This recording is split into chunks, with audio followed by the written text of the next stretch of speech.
everyone. I am Raven Ryan Mislang, and today we're going to tackle about the communication models. So we have three types of communication models. First is we have here our linear communication model.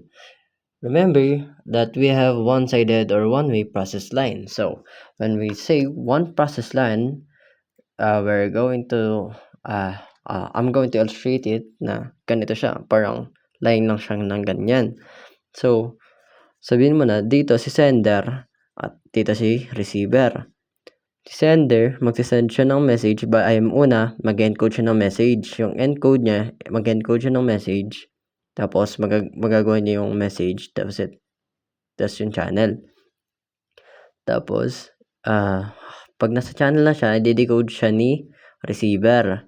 Pag na-decode na ni receiver, ayun na yun. Parang one way lang siya. Literal na one-way sided lang siya. Itong si kuyang to, parang may sinabi siya dito. Tapos dito, parang wala siyang response. Pero, parang wala siyang feedback. Bale, iisa lang yung isipan nila. Kunwari, ito.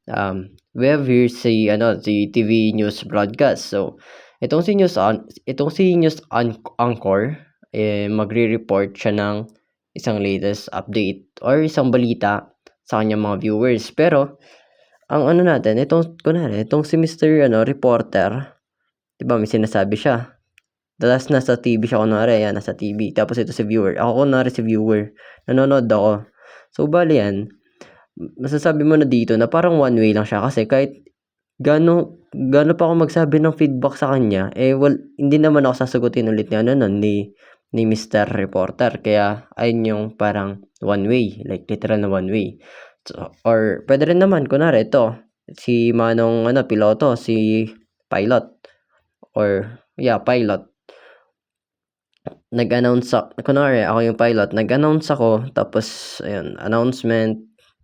Nag-announcement ako. Tapos, yung nangyari niyan, dun sa announcement about buckling up ng mga seatbelts ng mga passengers. So, para makapag kami, i-announce ko lang, tapos yung mga passengers parang nakikinig lang sila, dinidecode nila yung message ko, tapos doon na natin malalaman yung linear side nun. Or pwede rin naman dito sa printed advertisement, may billboard ako dito. Nandito parang mga ads ko about sa isang business ko na parang gusto kong i-promote sa mga tao. Tapos yung mga tao parang gusto nila magsabi ng feedback nila, pero wala silang matatanggap na feedback ko ulit kasi nga billboard lang yan. Kaya wala namang billboard na parang nagsasabi ng parang may feedback ulit. Okay. Kung nag-gets nyo yun, parang ganun siya. So, yun yung parang natin masasabi nating one-way process or parang one line lang siya, parang line lang siya. Tapos sa interactive naman, we have here sa email. Email, ako, nag-email ako kay Prof. Email. Ayan. Ito ako, nag-email ako kay Prof. Nagsabi ako sa kanya, Sir, paano po yung ganito, ganyan? Parang nag-aas ako ng question sa kanya. Tapos si Sir naman, magre-respond siya sa akin. Yung respond niya sa akin, parang tuturuan niya naman ako, ganon. Or pwede rin naman sa online chat support.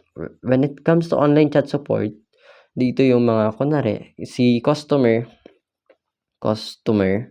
magre-request siya mag-a-ask siya ng question kay customer service. Tapos si customer service naman, sasagutin niya tong si customer. Parang palitan lang ba? Salitan, ganon. Parang palitan sila ng messages. Una si customer, tapos susunod ano pangalan na ito? Customer service. Or pwede rin naman yung kapag pag nag-Facebook ka, pag may Facebook ka, nagpo-post ka doon. Tapos gusto mo parang may caption ka doon, uy, ang ganda naman ng lugar na to, ganito, ganyan. Tapos, syempre, may mga ibang tao, Facebook, yan, FB. May ibang tao na gustong manood nakita yung post mo. Tapos, magko-comment sila doon. Tapos, doon kayo mag-chat, uy, ang ganda, ang ganda niyan. Saan yan, pare, ganon. Tapos, ikaw naman sasagutin mo, dito lang, pre, maganda dito talaga. Tapos yun, parang magpapalitan lang kayo, kaya interactive siya. So sa transactional naman, transactional communication model, when it comes to transactional communication model, for example, sa face-to-face, sabihin mo na, nasa klase tayo, sa classroom, nagtuturo si teacher. Si teacher, habang nagtuturo siya, gusto niya parang may sumasagot sa kanya, kunwari, pa-recite siya, gusto niya, or parang debate, sabihin mo na debate, ganun. Or saan na lang, ayun, sa classroom nga, parang recitation.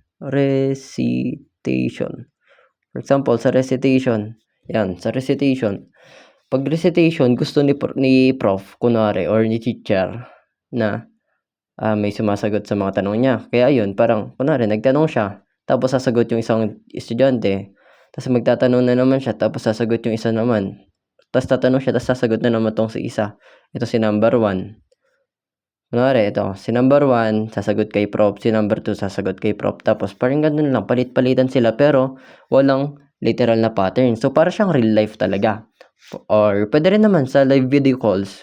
'Di ba kapag may ka-video call ka naman, hindi naman palagi na parang may kausap ka, ganun. Ay, what I mean is, sa video call is hindi naman palagi na parang palitan kayo ng ng usapan, 'di ba? Kunwari, nagtanong ka, "Uy, kumain ka na ba?" Ganito, ganyan. Tapos itong naman, itong isa naman, or parang sabihin mo na, sa GC gano'n, or parang, sa ODL, online class, gano'n.